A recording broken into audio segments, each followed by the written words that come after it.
software that guides users with all levels of experience through a high-quality review process. We couple that with an unlimited access model that allows it to be available at point of need, and then we marry that with a support system, which is unlimited and based on product experts who are also seasoned reviewers. So the goal for the library is to make the solution available. Once you make the solution available, you provide access to the platform.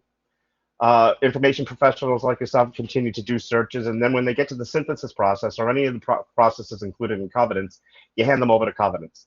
So Geeta and Laura are two of our community managers, and they're stationed around the globe and available 24 hours a day, who will work with your patrons to complete their work. So they don't work on usernames and passwords and resets and stuff like that. They work on the various processes, whether it be importing or extraction or any of those in between. The processes in between. So I know we have a fairly large audience, and I'm going to turn it over to Laura and to Geeta, but we're happy to talk specifically about anything you'd like to see. We traditionally start with the individual user login to show you how patrons would log in, and then the various levels of access. We then go through the platform to the various stages of the synthesis process. We visit the organizational platform, and then we take questions. So anything you guys would like to see specifically, don't be afraid to speak up. Okay? I guess, Laura, over to you. Thank you, Phil. Geeta? Thank you. Thanks a lot. So just to give everybody a little bit of context about Covidence, Covidence supports a specific segment of the systematic review process.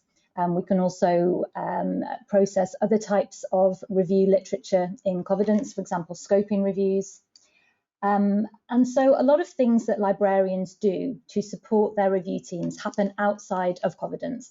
So, for example, setting up the review team, establishing the review question, running the search strategy. These are all things that happen outside Covidence. It's once you have that set of potentially relevant studies ready to go that Covidence comes in.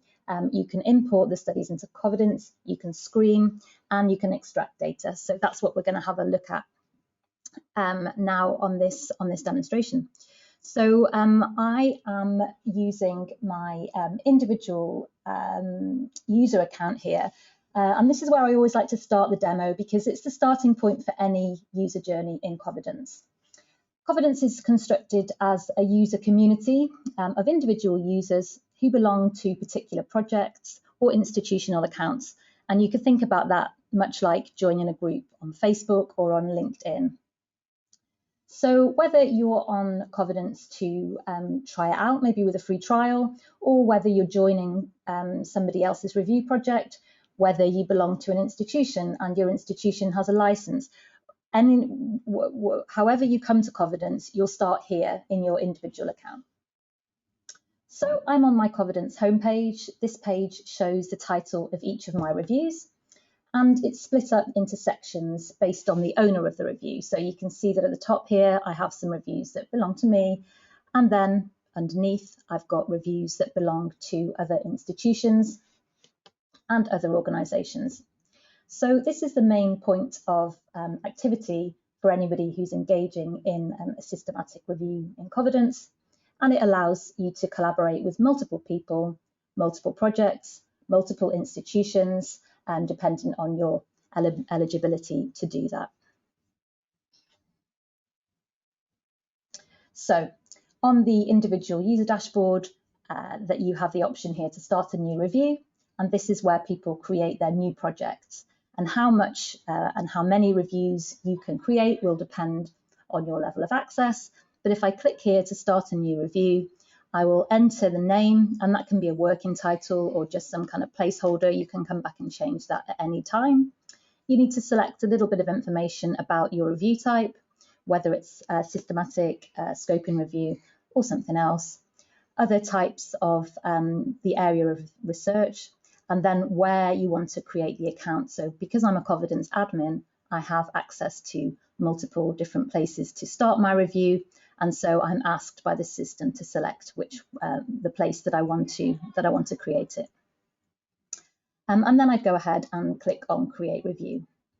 I'm not going to do that now. I'm going to take you to one that we set up earlier so that I can demo exactly how the platform works.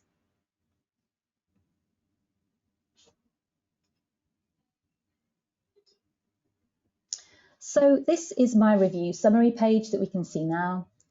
This is a page to show that there are 3 main steps in Covidence, which are the title and abstract screening, the full text review, and the extraction. And I can also import references. That's the very first stage that you can see up at the top. So these steps are set up in every review as soon as it's opened. So you don't have to compile this yourself. You don't have to configure anything.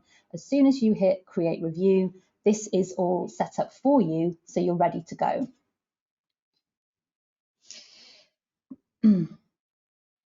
If I open the title and abstract screening panel, you'll see that I have a team progress bar that is here on the left. And on the right, I can see the tasks that are available to me. So everybody sees the same thing on the left panel, but what you see on the right is specific to you depending on the work that you've done so far.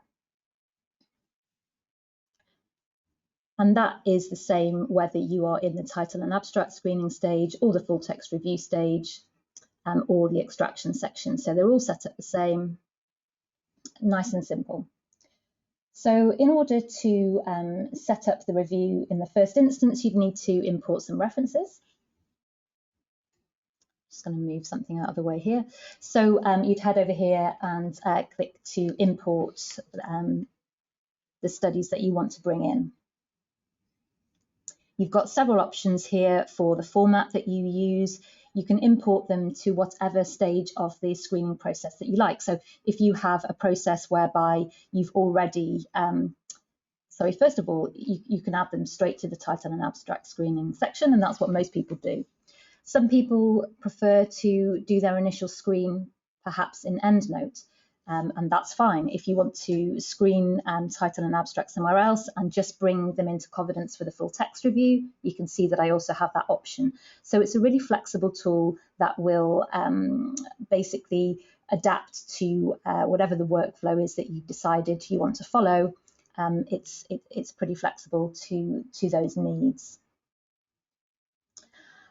Just a word on deduplication. Covidence automatically deduplicates references against all the studies within the current import, but also against any previous imports that have been made into the particular project that you're working on. And I can show you how you can check those. I've just clicked on import history, and so here we have a log of everything that I've imported into Covidence. I can undo an import if I haven't yet started work on the screening process.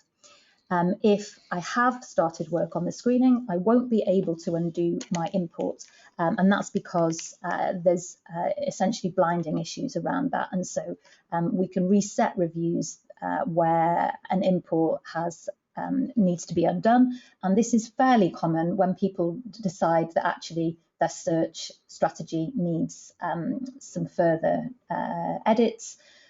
It's a slightly different set of studies that you want to bring into the review, so it is possible to undo imports on that basis by writing into us to request that. Now, I'm also able to check the duplicates. That's what I was coming here to show you originally. The duplicates, the deduplication in Covidence is fairly strict. You'll find that it almost never excludes duplicates incorrectly, but what it might do is miss some. And so for that reason, we have developed a system whereby we can show you here a list of the system detected duplicates, and that's what I'm looking at now. As I say, if you come here and decide actually that isn't a duplicate at all, you can click and that will put the list, the reference, straight back into your title and abstract screening list so that people can consider it alongside all the others. We also have a list here of the manually marked duplicates. So as you screen title and abstract, you can, if you spot studies that you have already seen before and want to mark them as a duplicate manually, you can do that too. So we have both of those set up in the workflow and nice and easy for you to go in and check those at any time. Are there any questions so far on anything that I've shown up to now?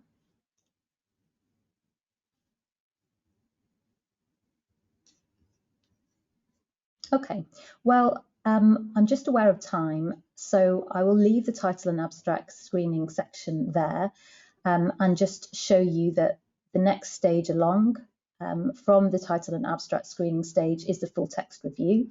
So as you're working in title and abstract screening, the default setting is for dual review mode, and that means that every single study that you vote on will need to be voted on by 2 people in the team. It doesn't have to be the same 2 people that vote each time, but 2 votes are needed per study in order for that study to move forward in the review. And I will actually show you in title and abstract what that will start to look like once work is underway. So we have a list here of all the studies, and I am going to look through and, based on the title and the abstract, make a decision as to whether or not that study goes forward, whether or not it meets my inclusion criteria. Now, I can display those criteria here. If you insert these in the settings, you will be able to display them like I'm doing now. And this is a sticky list that you can make sure stays at the top so that you can refer to it. And this really ensures that the decisions that are made are based on everybody working off the same list of inclusion and exclusion criteria. So it's a way to ensure some consistency in the process.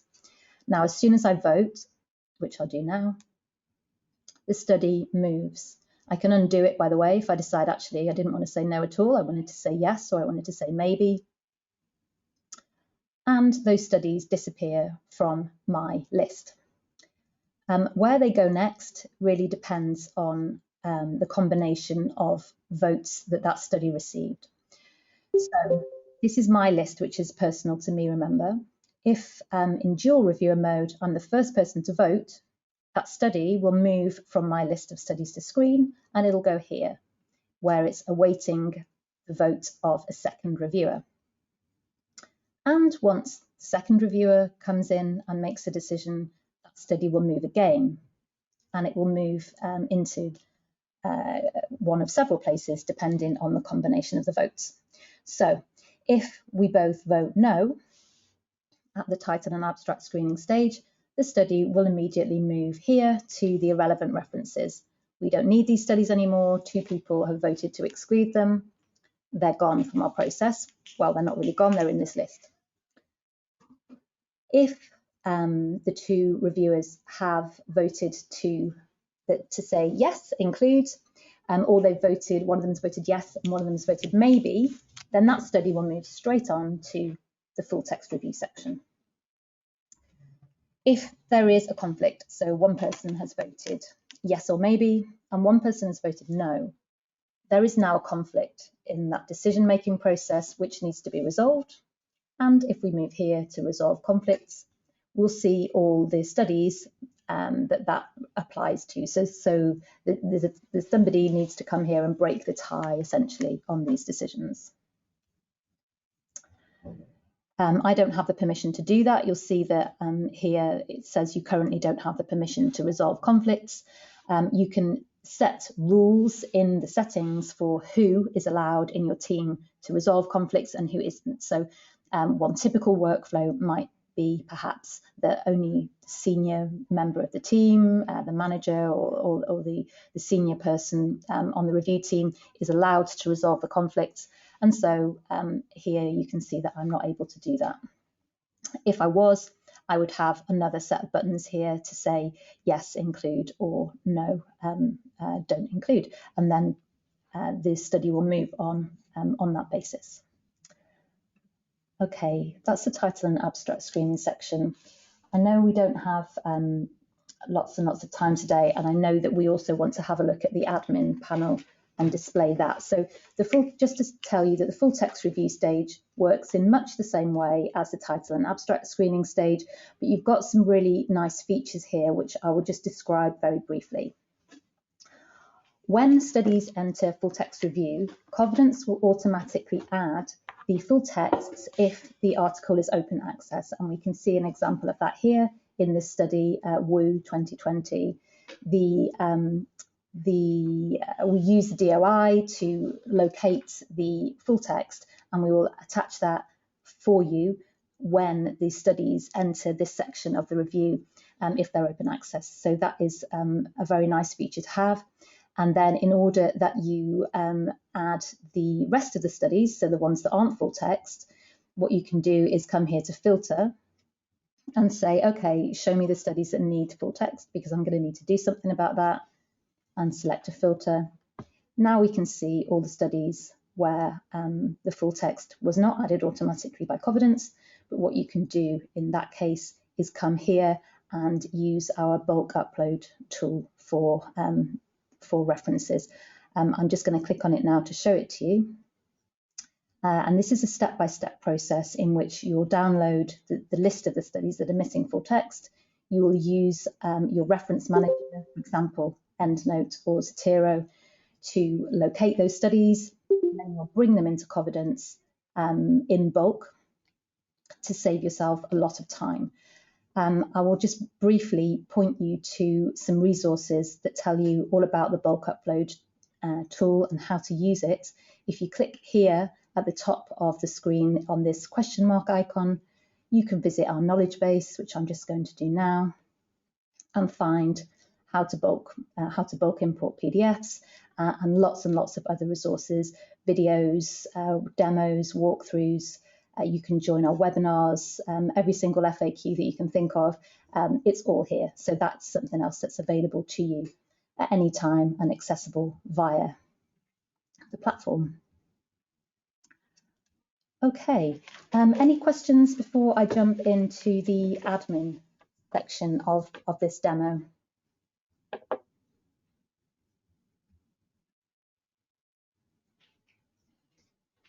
Great.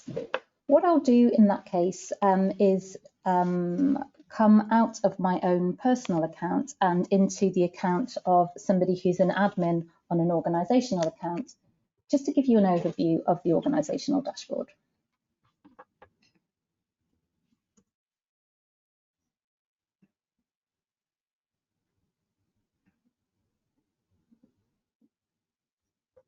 Okay, so I'm proxying as a user who is an admin on an organisational account in Covidence. Now, as per my review dashboard that I showed you earlier, this person has got personal reviews and they've got their own reviews. But what I can show you now is that when you are an admin on an account, you can come here and click through to your organisational account. And although I am still in the personal Covidence account, I am now I've now clicked through to the organisational dashboard. So if you purchase an organisational licence, you can decide who the admins are going to be and how many you want to have. There's really no limits on that or any restrictions that Covidence applies. But the admins have the overview of the whole Covidence, of the whole organisational account. And as I say, you can designate as many admins as you like. What you have in this view is all the reviews that belong to, in this case, the JHU Welch Medical Library. So all the reviews that belong to that account can be displayed here, and there's lots of them. You can see that I can view more by clicking here. You get a very good overview of what's going on in the account. You can click through into the reviews themselves, even if you're not a member of that review team, because you have these admin privileges to do so. You can quickly see who the people are working on that review. So if I click on collaborators here, this takes me into the review itself, where I can quickly see, oh, okay, these people are working on that project. And then I can also come out to the review summary and get a very quick overview of what is happening in that review. What I'd probably find if I tried to do any screening is that I'd see only authors may perform that action. So as the admin, as I say, you get an overview of the activity, who's in the account, what they're working on, but you can't actually do any, actually do any of the screening. It's just a high-level overview that you have. Right. So, Laura, if I could just interrupt for 1 second. So, for all the library staff that are on the call, so this is your organizational repository right here. So when you join in an organizational capacity, we create a centralized and secure repository that's named by you.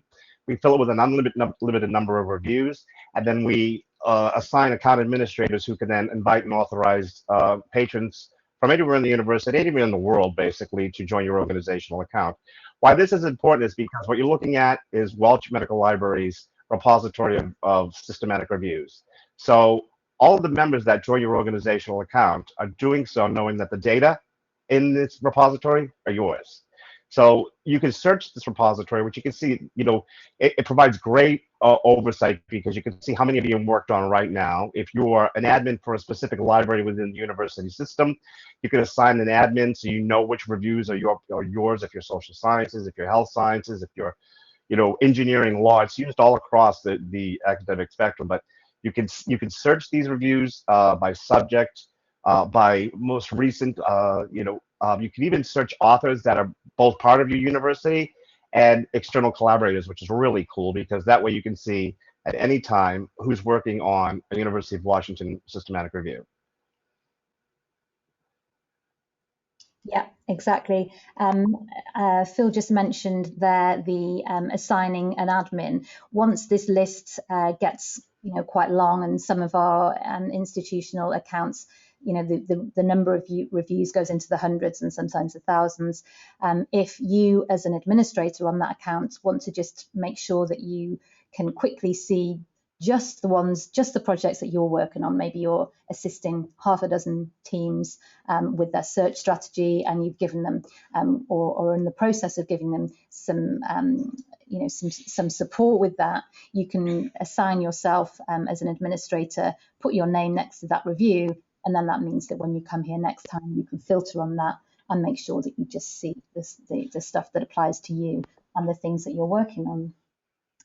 Another thing to show just quickly is also on the knowledge base is the organizational accounts page. So as an organizational subscriber, you would also have the option, if you want to have an organizational account page on the knowledge base. So I can just show you what that looks like quickly. This is available to you. If you like. This is Austin Health. So you could have your own dedicated page here to explain to your library patrons how the Covidence license works for you, how they set up their registration, and how they get started. So that's another thing that's available to you if you'd like to do that. Yeah, and this is something that I would really encourage taking a look at because Covidence is designed to be your service, right? So the library decides which level of service it would like to provide. It also curates the journey to the systematic review management service that you're providing. So this is a really powerful tool because we get about 250 new users every day, and folks are looking for access. And the last thing we want them to do is to purchase individual review projects when they don't need to, or start a review outside of the library. So this is really kind of powerful as well. In addition to this, what we also do is if it's an organization-wide subscription, is we enable a feature called self sign-in, where you can actually have anybody with the uwash.edu email domain be automatically authenticated to gain access. So every library is very different. So sometimes libraries like to control the access and just invite and authorize people. You have a lot of users. You don't want to, we'll invite them in bulk for you if you'd like, but you have the option of what you're seeing in front of you, which is just posting this link on your LibGuide or your library homepage, and folks will gain access to the account. But again, it's all totally optional and customizable. Okay, I think that sort of concludes what I wanted to show you guys, but please do chime in now if you've got any questions on anything that we've covered or anything that we haven't. Geeta, I have a question. Yeah, sure. Sure, Geeta? Yeah, yes. Can you hear me? Yeah. We were just wondering how much administrative work do the librarians have to take on with this? You just said there were different levels.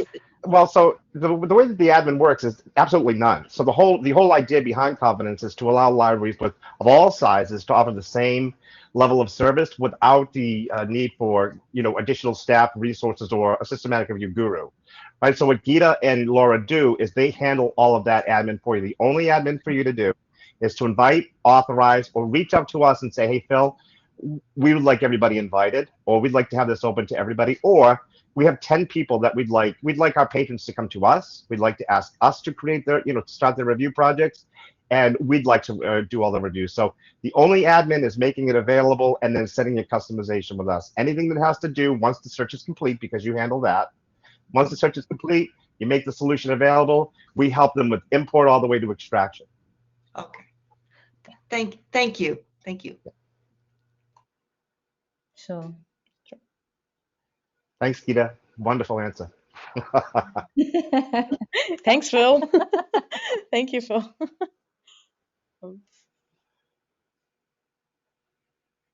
Did anybody have any questions about the specific phases?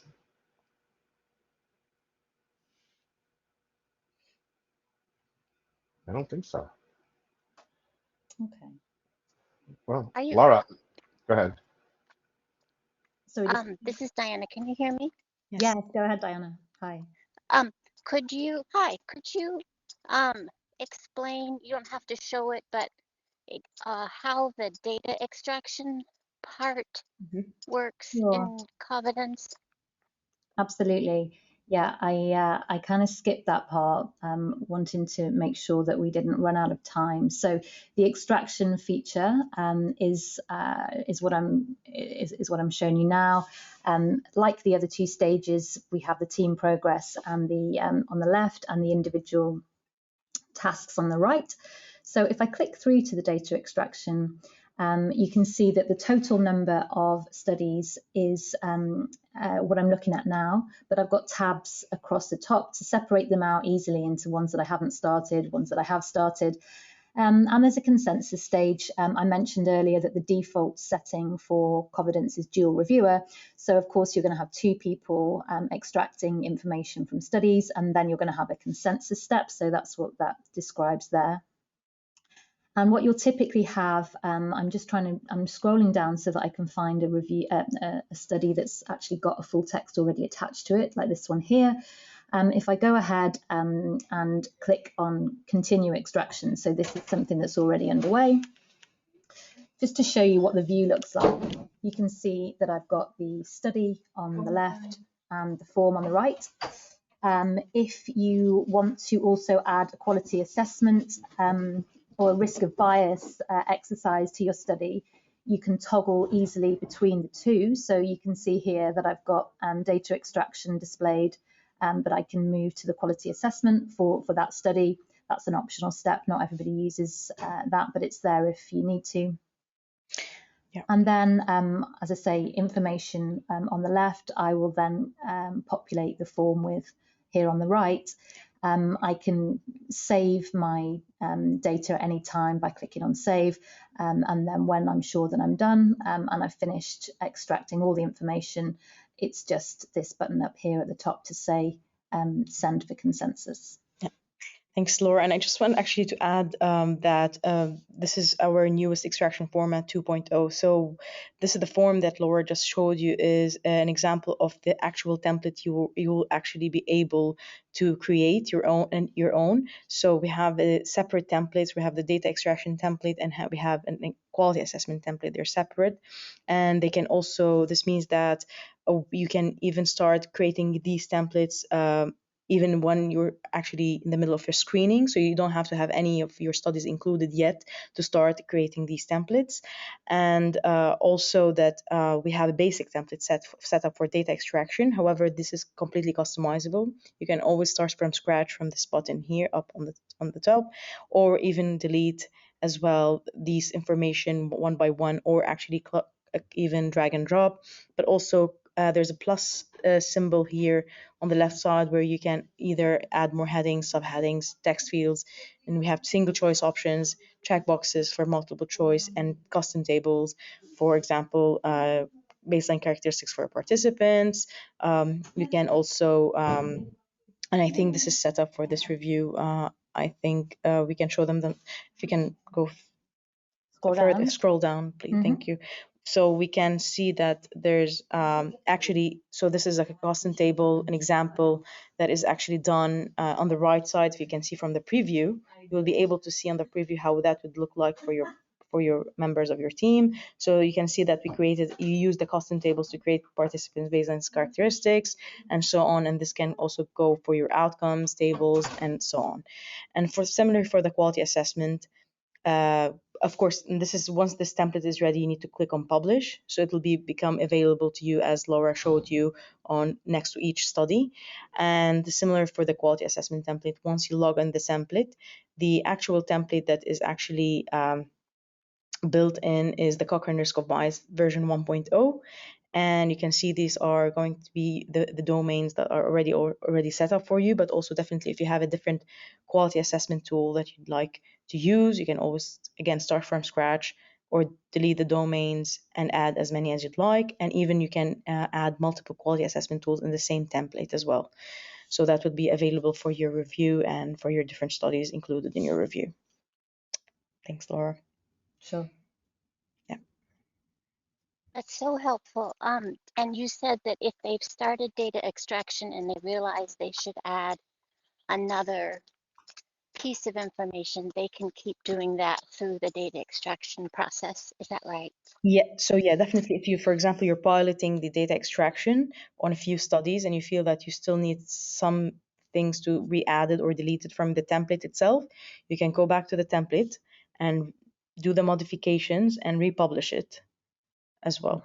But just something to be aware of, for example, if you actually move forward with this and you probably move few studies into the consensus stage, republishing the form might just cause them to go back one stage to the in progress, at the in progress stage, just to be worked on again, meaning you'll not lose the data entered, but you just need to hit the button to send for consensus again. That's the only thing that we we always tend to let our users know. And of course, this is something we're enhancing. And what we're also doing as well in the moment, our product and engineering team are in the process of also enhancing the data extraction template for intervention reviews. So meaning that it's not that you'll only have this basic template or something that you can add on, but also more of a customizable template ready for you just to choose, and that will be adapted for you, and then you can just enter your data straight away. And similar for the quality assessment, they're working on actually creating, for example, custom quality assessment tools ready. For example, one for Robbins Eye, one for Newcastle AutoSK, for cohort studies, one for the Cochrane-Riskov-Bias version 2.0, and so on. And then you can find ready for you to just click on that, and that it will adapt as well for you. So this is something in work in progress as well. Yes. Okay, Francis, thank you. Can this tool help with creating the Prisma diagram, is the question. Yes, it can. And that's something else that I omitted to demonstrate. So this is the review summary page. We're back at the overview. And if I click here on Prisma, what this tool has been doing very helpfully whilst I've been voting is keep an account of what studies came in for screening, how many were removed, and at each stage in the process.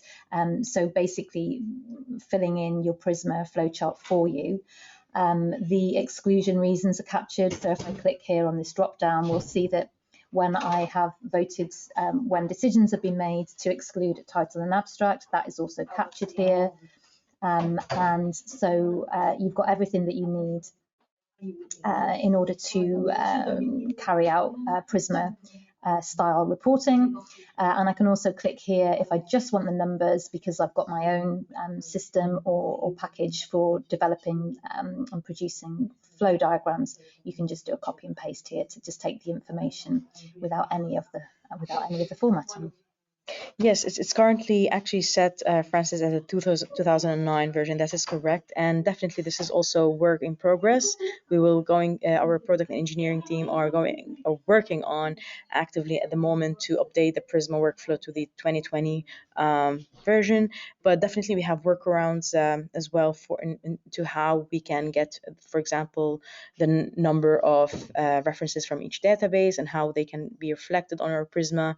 We have functionalities like the tagging option that we can use, and we advise our users at the time being to use to tag the first batch of references, for example, from, let's say, Embase, and then filter by these tag, and then also just modify this manually on their Prisma chart. So what we're actually currently providing is some workarounds, but definitely this project is also ongoing. So, and our product engineering team are working actively on delivering the new version of Prisma.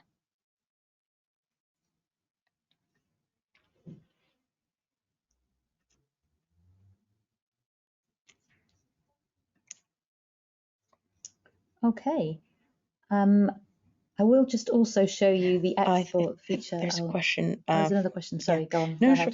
ahead. After other people ask their questions, do you have examples of how institutions might finance a license? Oh, I think this is a question for Phil. Right here. Sorry about that. Yeah, no, so, basically, we'd actually, I wish I could offer more insight into it, but, I think it takes some internal selling, right? So, the library has, what we hear is that the library has been working with folks for a long time trying to help facilitate knowledge synthesis, systematic reviews, faculty, now include this into the curriculum. Covidence is used for instruction in a lot of places. So what we're talking about today is an unlimited organization site-wide license. So what we can tell you is, and I've spoken to this with Lindley before, is that you have 540 users already, and I believe that there's like maybe 900 or so review projects. Let me see. So there's 558 users. You guys get about 18 to 19 new users every single month. 79 of them were active in the last month. 137 were active in the last 3 months. 240 in the last 8 months. 919 associated reviews. So, the purchasing, the ROI factor is yet to be determined, because here's how it works. Right now, you have 500 and some odd users that are purchasing Covidence individually. They may not be purchasing it. Some do purchase. Some just simply collaborate. So a lot of times we talk to people about existing spend, right? So the organizational rate is a lot different from the individual rate, and we don't really have that much insight to it. But if you're talking, if even 50% of your users are purchasing this on an annual basis, you're talking about 250 times $240. So there's the initial cost savings there, but what's really, really important, and the reason why we give a substantial discount in the first year, is that no one, including Covidence, know the impact of making a standardized and streamlined solution available across the university without limits, right? So the first year is really kind of designed for discovery. So we get support from departments, we get support from various libraries. Health sciences is traditionally where it's most heavily used, but not anymore. Social sciences, criminal justice, engineering, law, all use Covidence, and that takes a bit of discovery. Now, if you guys had various or multiple email domains, we could help with that, right? So Harvard have like 62 different email domains, and we could probably pinpoint where the use is, so you could kind of sell it internally. But we don't have that information, but we do have an extraordinarily high usage rate. And I dare say that only 40 or 50 or 60 of those 540 users need to create one new project in the next year for you to justify the cost of an institutional subscription. But again, we want to stop short of using that model, because the impact hasn't been felt yet. So if you look at the Johns Hopkins Johns Hopkins account, the Welsh Library account, they had 5,533 reviews in their account. They do about 2,000 review projects per year.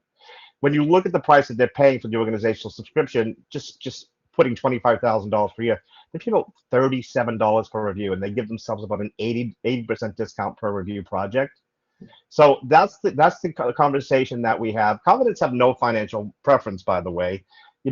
We're mission-based, which means that we want the information professionals involved in the research at the earliest possible stage, because we know that the quantity and quality of research improves when that happens. But Covidence will take patrons on individually, but really it's just, it's a lot more expensive. So those are the cases that we help people make. Again, we give you a discount for the first year.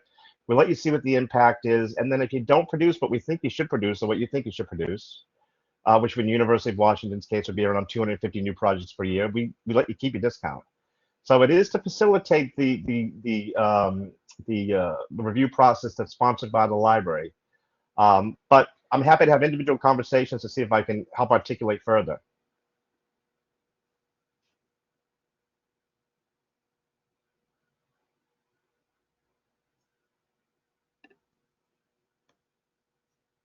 Okay.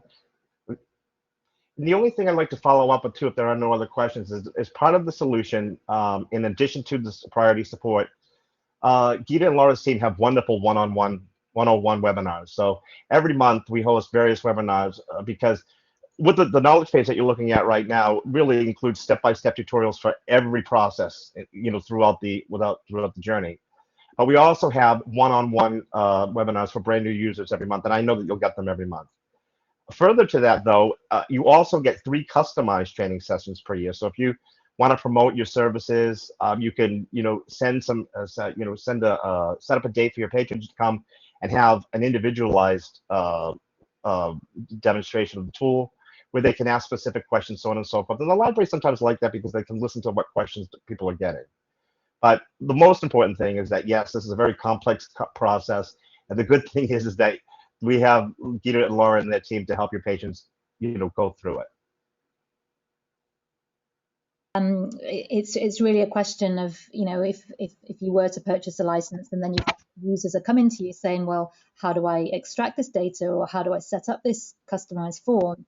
You don't have to answer that. You can send them to us. That's how it works.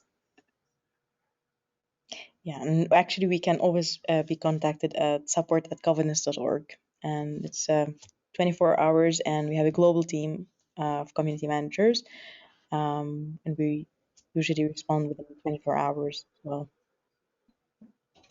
Yeah. And I can just follow up with one final thing, and then I promise I'll go back to being sick. We also have institutional trials available too. So if you'd like to have a look at this, institutional trials mirror paid organizational subscriptions in that we create a repository within the community for you. We load it with an unlimited number of projects, and we assign account administrators who can then play with the platform, get a feel for it, and actually invite some patrons along to see how the process works.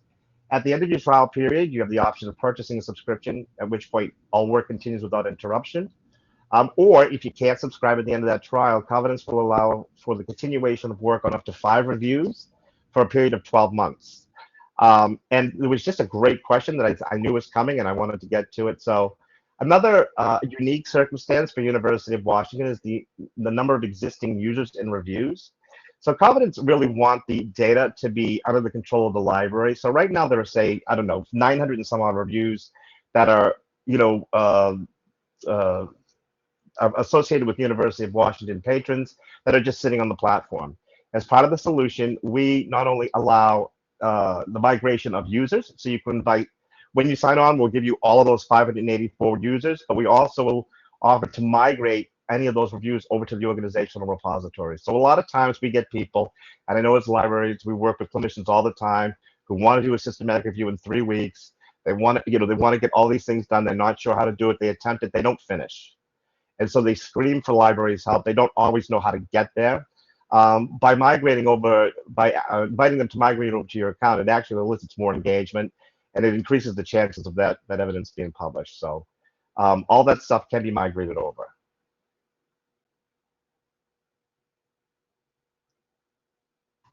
Thanks, Phil. You just answered my question. I just put in the chat that because we have engineering and science and University of Gothenburg and Seattle Children's here. Right, that's a wonderful point. So this is an unlimited organization-wide license. So any patron of your libraries are covered under this account. There are no limits based on IP authentication or range.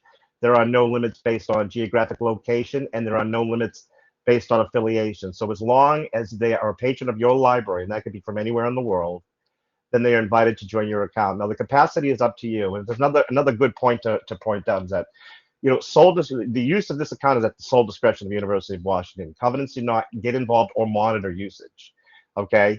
And a lot of people say, well, that seems too good to be true. Why is that the case? And again, it's because it's your data, right? And so your patrons are using your library resources, and all of that data live in your repository. So we don't really see a lot of attempted unauthorized use because anybody who's a clinician wants to publish, or anybody who wants to publish wants to own their data. And that's why we have the individual user journey, because that's clearly spelled out in the terms of service. There's a question here that says many of those reviews are with other institutions. Many of those reviews are with other institutions. So the ones that are with other institutions would a property of that other institution, so that wouldn't be migrated over. But the users who have reviews either in trial, who've started a free trial, or have purchased individual reviews will be migrated or can be migrated over to the University of Washington account. And the reviews only live in one repository. So if you have a uwash.edu person that's working on a hopkins.edu review, that's already property of the hopkins.edu account, and that wouldn't be moved over. However, your patron would still see it upon individual login, right? So the unlimited model is also designed to allow for work on multiple reviews simultaneously. So this is where Covidence is a bit unique because they don't really need you to have access to provide access to them. They need you to provide access to full-featured projects. So Laura at the University of Washington logs in just as she did now. She's one of your patrons, but she's also doing some work with the American Cancer Society. She's also gotten a grant from so on and so forth. She needs those separated. But if they're your reviews, then they stay in your repository. If a student or a student leaves, again, use of the account is at your discretion. So the data never go away. It's the property of the library, and it's available for download at any time. If somebody leaves and you do not want them to have access to your account anymore, you would simply write into support@covidence.org. An account admin would have to do this, and you would just let us know that this person is gone, and we don't want them to have access to that account. And we can assign it to either an admin or just make sure that they don't have access. Mm-hmm. Yeah, I think what Laura is doing now is accessing an account, the admin dashboard again, to show you how to then do from the admin actually dashboard to revoke memberships. So for anyone who's leaving the organization, they want to, for example, remove them from the account, you can do that from the admin dashboard itself. And then this means that this person will not be able to create any more reviews. However, this is a prospective action, meaning that if this person was a member of a review, that is separate process. So they can still work on the review that was created under your repository. However, they cannot create more reviews. They just can stay on working, for example, on the review that they were actually invited to join. And yeah, this is where you revoke the membership as well by clicking on the author name. Yeah, and yes. Yeah, and just to add to Gida's comment, one thing to point out here is the membership status. So you'll see that there are members and there are non-members. So members are people who belong to this particular organizational account because they study here, they work here. So they are the members. And when you see non-member next to somebody's name, that's somebody who probably doesn't work at this institution. They're not a patron of this library, but they've been invited by somebody who is to join a specific project. So we're talking about two levels of access here. The members have access to create reviews within the organizational account, and the non-members can't do that, but they can access and work on projects that members have invited them to join. Yeah. Yeah. You can see exactly which members, how many reviews they have associated with their name, yeah. Which is another big thing that we see. So really just allows, just take yourself out of the, we have a lot of smaller colleges that are like, what do you mean? I can invite people, we have collaboration from all over the world now, and we have a repository, we can track this stuff, which is just absolutely fantastic. Now, what we don't show you here, so this is live access, by the way, so you can go in every day and see, oh boy, how many did we get today, that type of thing. But then there's also a report that we provide to you quarterly, or more frequently if you'd like, but it gives a lot of detail about your usage, even talking about number of references imported, so on and so forth, which is really kind of cool. There's usually somebody on staff of the library who's interested in that stuff. We send it to you anyways. We'll also tell you how many new users you've got in the last, 60 or 90 days. And to Lily's point here, where some of these people belong to the health sciences, but some of them don't. While we don't ask you to do any work, we do ask you to make decisions, right? So we're going to send you every user and every project that they're affiliated with. We ask you to go through the list and tell us if there's something you don't want. I don't know how to, again, I would have to talk to somebody with an existing subscription, but I'm happy to provide some reference sites that's actually on the website, how people handle the data. In other words, we'd like to collect this data, but I don't want to be responsible for it. There's two key points to that. So when we import or migrate reviews, it doesn't count towards your usage model or your usage count. It's unlimited anyways. But so we're going to move some over in the beginning. Where do they belong? We didn't create those. It doesn't really. We're not really creating 5,000 a year. You just moved a bunch over. We take account of all that stuff. But basically, we'll send you the list of users, the review counts, and then we work with you. It's part of the process about how you want to migrate that stuff over. Maybe you don't, but nothing's required immediately. It's an ongoing process because it's a subscription, and so it continues. Mm-hmm. There's a question here from Francis. If the review belongs to a student and they leave, what happens to their account? Well, the short answer to that is nothing. They would still have, the user would still have an individual Covidence account, which is what the sort of the starting point of our demo today, and they would retain all the access to their data. If they were a member of your organizational account and you decided you wanted to take them out now that they're no longer affiliated with the university, you can do that. Covidence doesn't keep a track of who's on the staff and who's there and who's left, but if you want to remove people, you can, and if you do that, that person will still have a Covidence account and they will still have access to any data that they created within the organizational account. What they won't be able to do once you've removed them is start a new project.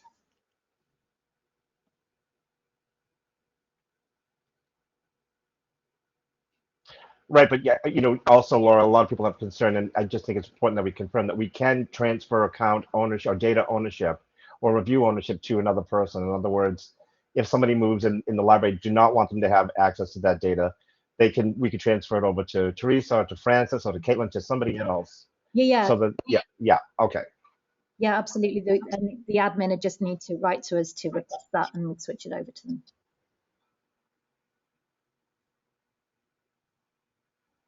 Excellent. Fantastic. What a great bunch of questions. All good stuff. We covered a lot. Any other questions from anyone? Okay. Well, that just wraps it up for us. Usually what I do is I follow up. Just send you a follow-up email. I don't think that we recorded this, did we, Yes, guys? yes, we did, of course. Okay. Okay.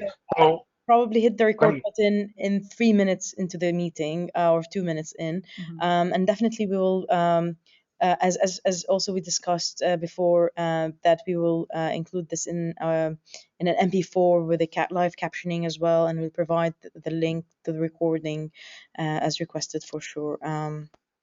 Yes. Yeah, give us 24 hours on that while we figure out how to add all that. But absolutely, we'll be able to provide that with you after the session. Yeah. Thank you so much again for attending. Thank you, everybody. It was great to meet you all. Thank you all. Thank you, Phil. Thank you, Lauren. Thanks, everybody. Thank you. Thanks a lot. Bye-bye. Thank you. Thank you. Bye. Have a nice day. You too.